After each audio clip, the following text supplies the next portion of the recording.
Let's talk about how verb tenses work in Spanish.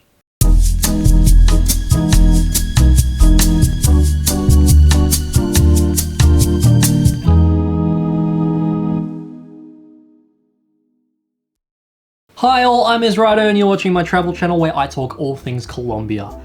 Today I'm going to do something a little different to what I normally do. I thought it might be helpful for me to offer some Spanish tips that I picked up over the last few years learning the language myself. I know a lot of my viewers are obviously people thinking of traveling to Colombia, so I figured there'd be a good chance that many of you might be in the process of learning Spanish. For those of you who are new here though, and perhaps want to learn some Spanish for some other reason, don't worry, all the grammar I'm discussing today is the same in every Spanish-speaking country, so you'll have no problems. Now, as the title suggests, today I'm going to be discussing how verb conjugations work in Spanish, and how they can change based on who the verb is attached to and what the tense is.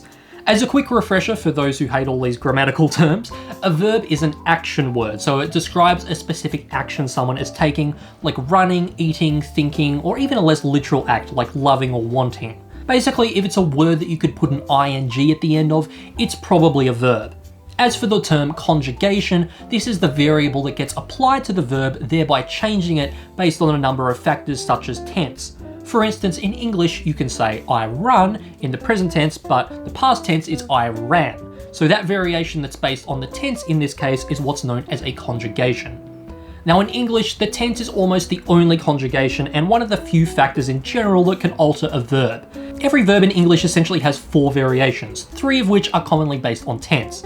For instance, again, past tense I ran and present tense I run, along with present tense third person he or she runs. The 4th variation, I am running, or running is good for you, is technically not a conjugation, but rather what's known as a present participle or a gerund, depending on the context. But I'm not going to get into that too much as it's neither here nor there for this video. Point is, we have 4 forms for every verb. In this case, ran, run, and runs, as informed by the tense, or a few other factors which I'll get to in a moment, and running if it's the present participle or gerund form of the word. Now, if you give a command or a request like please run, this is another variable that can affect the verb as well, as you can't say please ran or please running, you have to say please run. Similarly, if you say something like I want to run, you also have to use the word run, because you can't say I want to ran or I want to running, but you have to say I want to run. Still, in both of these instances, the form of the verb run we've heard before, so there are still only 4 variations of this word: ran, run, runs, running. So yeah, English, pretty simple with this. Only 4 forms of any given verb. Spanish, on the other hand, has many forms for every verb and many more variables that can determine these forms. Before you panic though, just know that in this video, I'm mostly just going to be tackling some foundational verb conjugations informed by tense and who the verb is attached to, as I said at the start of the video.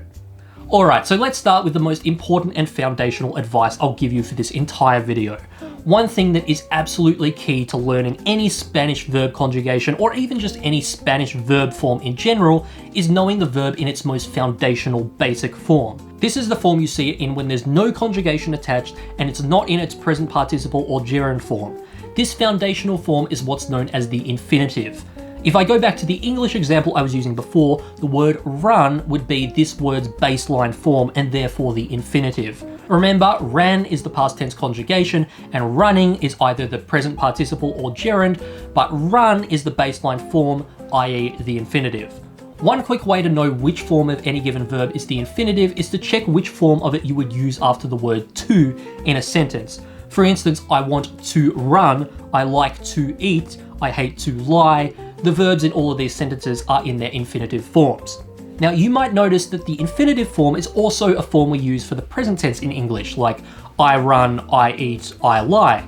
In Spanish, however, the present tense form and the infinitive form are 2 different words, as you'll soon see, but I won't get ahead of myself. Going back to what I was saying, the most important verb form to learn in Spanish is the infinitive form. And just like in English, one way you can tell which form is its infinitive form is to check which form you would use after the word to, as I just explained. Just a heads up that in Spanish the word a means to, so when you hear a verb following the word a, you know it's going to be an infinitive. So let's go over some Spanish examples and listen out for the infinitive that follows the word a. In I'm going to run, voy a correr, correr is the infinitive. In I'm going to eat, voy a comer, comer is the infinitive. In I'm going to lie, voy a mentir, mentir is the infinitive. Again, in all of these examples, you know these are the infinitive forms of the verb because they follow the word a, meaning to. One thing to bear in mind, however, is that in Spanish they don't use the word a before the infinitive nearly as much as we use the word to before the infinitive in English. For instance, if you want to say, I want to eat, we have to use the word to between the words want and eat, whereas in Spanish, you don't. Instead, it's just quiero comer, which is literally I want eat. I mean, for all intents and purposes, it still means I want to eat, but for reasons that would take too long to explain for this video, you don't need to use the word to or a in this sentence, or many others like it. Anyway, at the very least, when you do see a sentence that has the word a before a verb, then you can virtually be assured that the verb is in its infinitive form. However, there is another way of recognizing the infinitive form of a verb in Spanish, which is much easier, and you're gonna be so mad at me that I didn't say this before. See, all you have to do is ask this. Does the verb have the letter R at the end of it? If the answer is yes, it's the infinitive form. Yeah, that's all there is to it. This obviously doesn't work in English, but in Spanish, whenever you see a verb with an R at the end of it, you know that that's its foundational infinitive form. So, with that in mind, let's get back to my original point yet again, with no tangents this time, and that was that this form of the verb, the infinitive form, is the most important form of every single Spanish verb to learn. Why is it the most important? Well, because the spelling of every other conjugation or verb form in general are often partially determined by how the verb in its infinitive form is spelled. When you know how to spell the infinitive form of the verb, you'll have a good head start on how to spell many of its other forms, even if you've never heard them before. See, for the majority of verbs, there are some patterns you can look out for that will help you figure all this out. So to begin with, let's take a look at an example with the word run, which in Spanish is correr. If we use the tip I gave before, we can see that this is the infinitive form of the verb. Why? Because there's an R on the end. Okay, great, so we know the word run in Spanish in its baseline infinitive form is correr. So now let's look at how this word transforms when it becomes conjugated. Before I move on, let me explain the conjugations that I'm going to be going over in this video.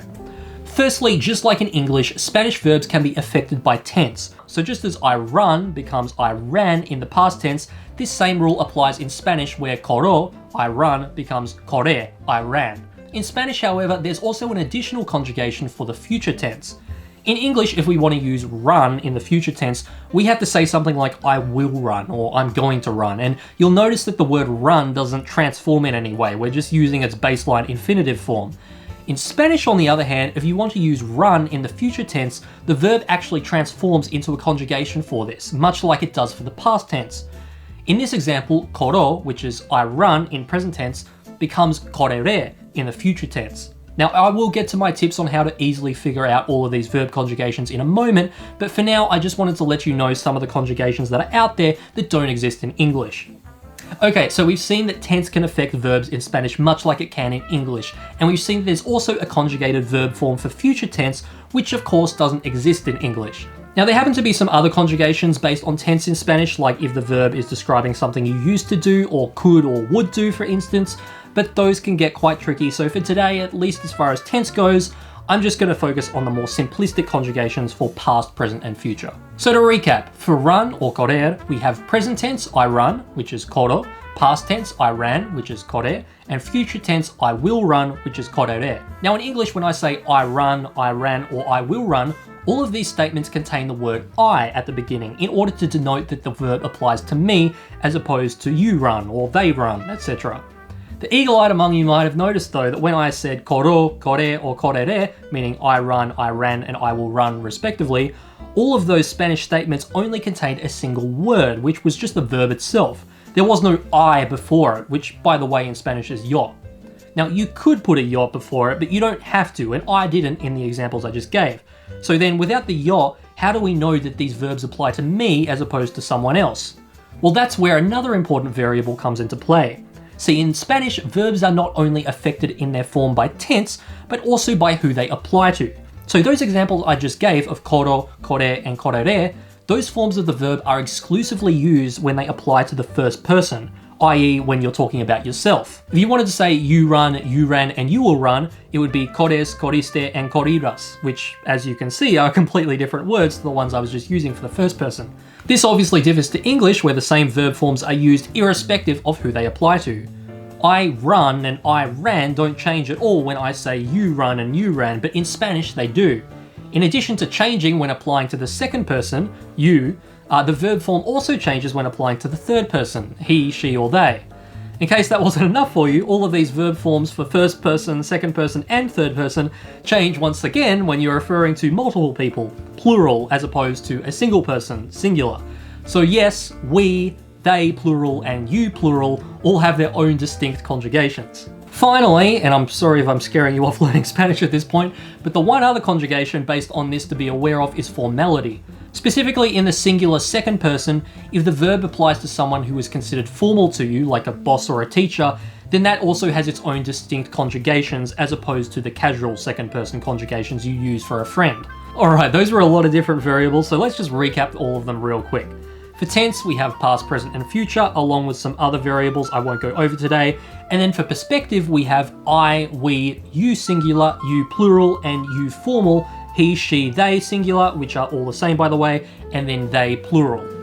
If you're losing track of all this, don't worry. Remember, you already know all of these exist in English, and so it's just a matter of attaching different conjugations to them in Spanish. With that in mind, let's get into some examples of how you can guess most of the time what any given conjugation will be, at least partially, based on the verb's infinitive form. Okay, so let's take another look at the verb correr, which is run, and talk about why knowing the infinitive form is so important.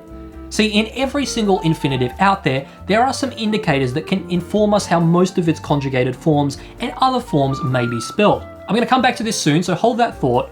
First though, let's dive into some first person conjugation examples. Now, if we look at the first person present conjugation of correr, whilst in English this is also I run, in Spanish the infinitive correr changes to corro. One thing you'll notice is that the vast majority of the time, the first person present verb conjugation will end with an O. This isn't always the case, but there are only a handful of exceptions. Some examples: vivir, the infinitive form of live, becomes vivo in the first person present. Tomar, the infinitive of the word take, becomes tomo. Hacer, the infinitive of do or make, becomes hago. And volver, the infinitive of return, becomes vuelvo.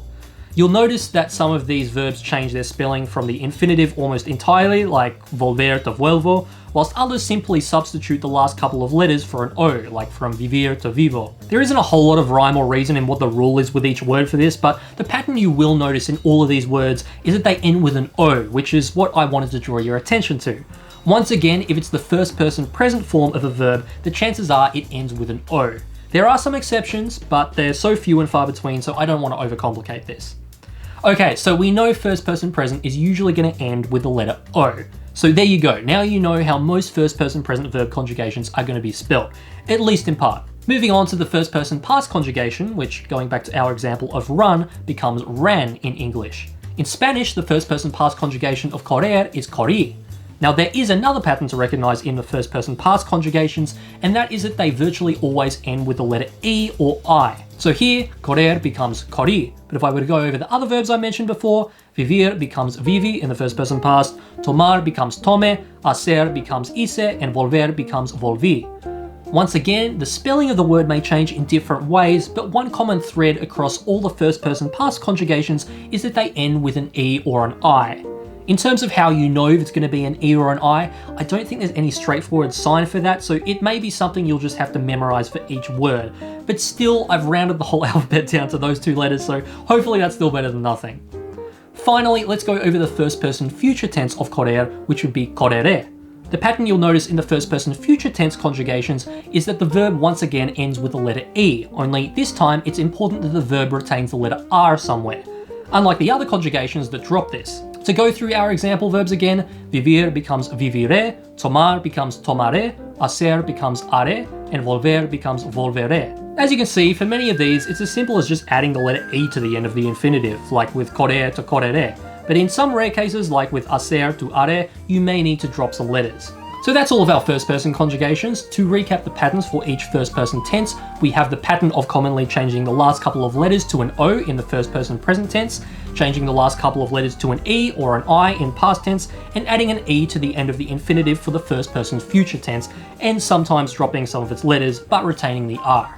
Now that we've gone over the first person tenses, I wanted to come back to what I was alluding to earlier regarding the hint that infinitive verbs can provide us for what many of its conjugations will be. We just saw that much of the spelling of the infinitive is retained in its conjugations, like with correr to corro for instance. Those first 4 letters are exactly the same, and this is often the case throughout most verb conjugations. This means that just like with English, you only have to learn the variables of the word for each conjugation, not an entirely new word. So still using the verb correr, let's take a look at some second person singular tenses. Firstly, in second person present tense English, you would say you run. In Spanish, this would be corres. So the S at the end of the word denotes that I'm referring to you. So yeah, the common pattern for second person present tense is that it ends with an S. Vivir becomes vives, tomar becomes tomas, hacer becomes haces, and volver becomes vuelves. A couple of things to point out here. You'll notice that with the word vivir, that becomes vives. I mean, shouldn't it be vivis? Well, basically the rule here is that if the second last letter of the infinitive is an I, you have to change it to an E, at least for the second person present tense.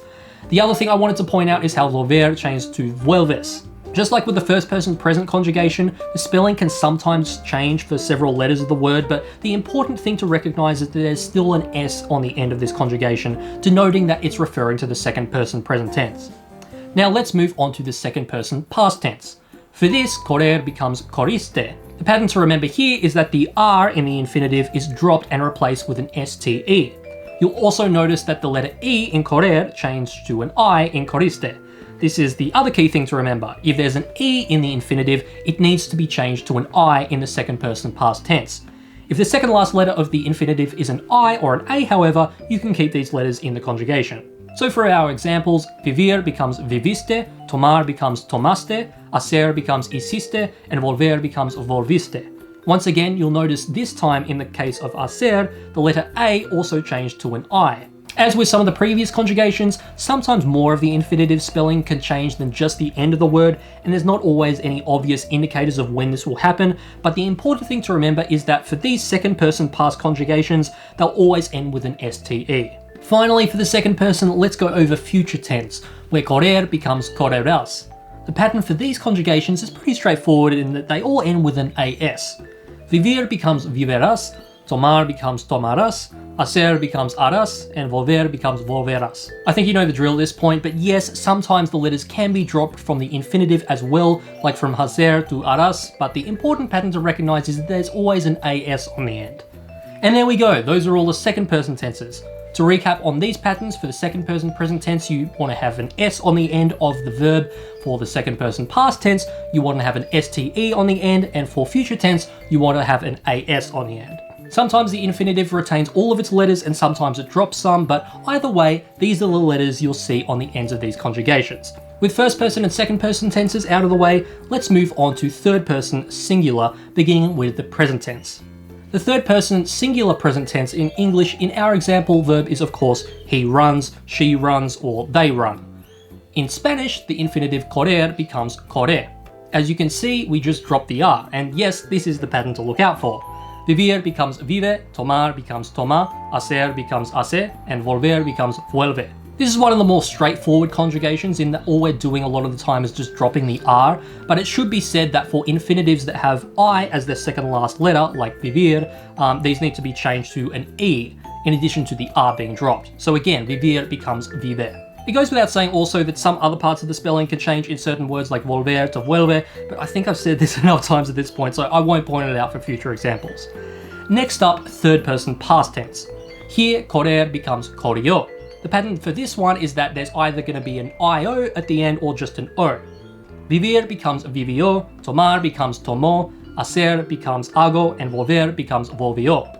You may notice with some of these conjugations that just have an O on the end, like tomó, that this was the same pattern we saw back in the first person present conjugations. And yes, tomó, for instance, can mean both he or she took and I take. There is a distinctive element to look out for though, and that is that when it's the third person conjugation, the O will have an acute accent mark over it like this, whereas the first person conjugation will not. Let's move on though to the third person future tense conjugations where correr becomes correrá. This is quite similar to the second person future tense conjugations. Really the only difference is that instead of adding an AS, we're just adding an A at the end of the word. Vivir becomes viverá, tomar becomes tomará, hacer becomes hacerá, and volver becomes volverá. Once again, just be aware that we do need to use the acute accent mark above the A at the end here, just like we did for the O in the third person past tense. Okay, so that's all the third person singular conjugations. To recap, for present tense, we drop the R. For past tense, we drop the R and put either an O or an IO at the end and make sure the O has an acute accent mark. And for future tense, we add an A at the end, also with that accent mark.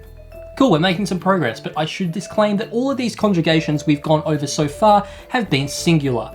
If we're talking in the plural sense, as in we, they plural, or you plural, there are some other conjugations we have to use. Let's start with the first person plural, or we. In the present tense, for our example, we'd say in English, we run. In Spanish, the infinitive correr becomes corremos. So yep, the pattern here is that we drop the R and put a mos on the end. Vivir becomes vivimos, tomar becomes tomamos, hacer becomes hacemos, and volver becomes volvemos. Pretty straightforward, so let's move on to the first person plural past tense, as in we ran, where correr becomes corrimos. The pattern here is similar, except that if the last letter of the infinitive is an E, we change it to an I. So vivir becomes vivimos, tomar becomes tomamos, hacer becomes hicimos, and volver becomes volvimos. You can see that a lot of these words are the exact same between past and present tense, and you're not wrong. In fact, with the first person plural, there's not even an accent mark on either tense to distinguish between them. Outside of changing the E to an I in those respective verbs, there really isn't any difference. Finally, for the first person plural, let's go over the future tense, where correr becomes correremos. This pattern is pretty simple, we just want to add an emos at the end.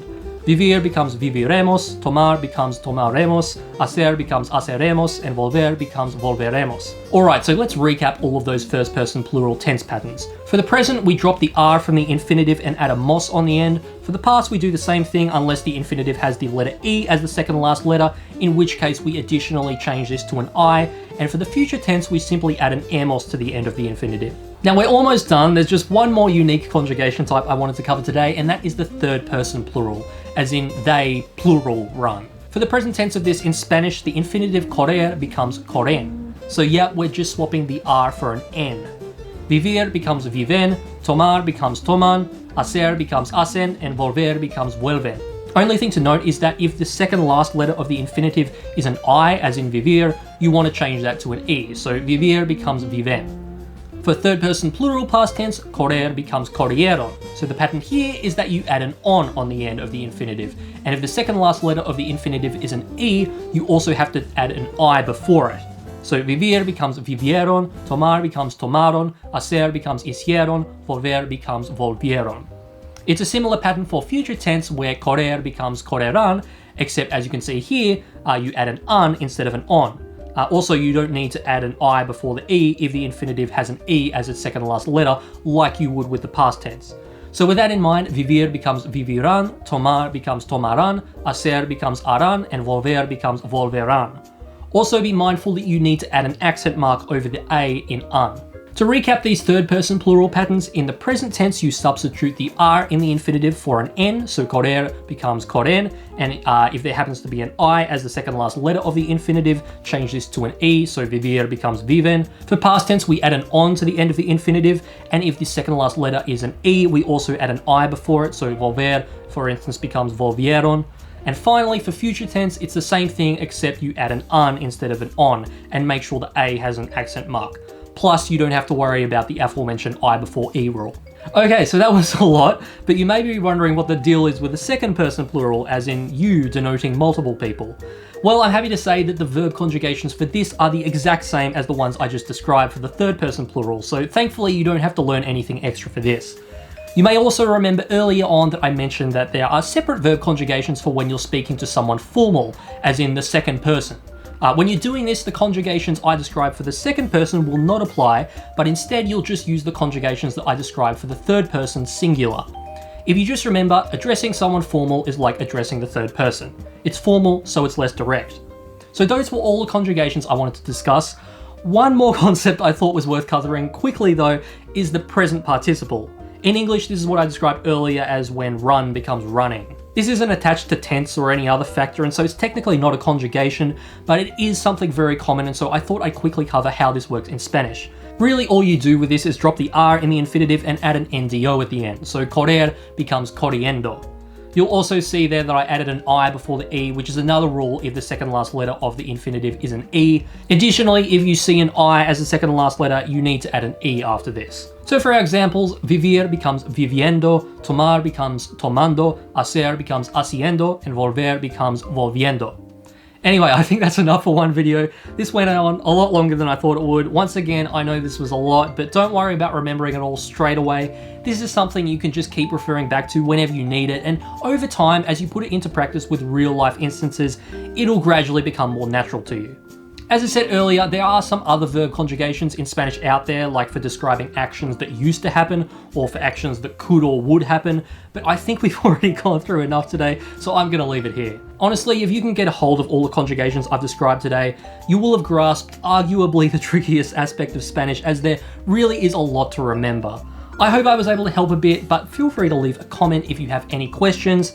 As always, thanks for watching this far. Again, this was something a little different to what I usually do, but I've got plenty more Colombian content in the works.